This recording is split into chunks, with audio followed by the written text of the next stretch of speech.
Hey friends, if Windows PC shuts down after manually going to sleep, then please watch this video. I will guide you through the resolutions. The first solution is to check the external USB devices connected to the PC, especially those which can trigger the PC to shut down. Okay, so let us say printers, scanners, cameras, or USB external devices. Just disconnect them and isolate the cause, and then restart your computer. Right click on the start button, select shutdown or sign out, and restart your computer. The next one will be to run the power cfg request command. So the command is power cfg space hyphen request.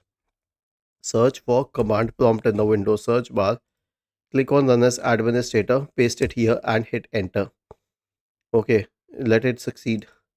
The next one is to check the power plan and make sure that it doesn't have this option to shut down immediately. Okay, so press the Windows key and the R key together to open the run window. Type the command power cfg.cpl and hit enter. Now, do not select any customized power plan and go to the balanced one. Click on change plan settings and restore default plan settings. And lastly, reset the power plan. That is what we did. Okay, so here's the thing, we could check the power plan, but there are so many nitty gritties in the advanced power settings that we cannot check each and every one of them. The best one is just to reset the balanced power plan, because custom power plans have a very different setting.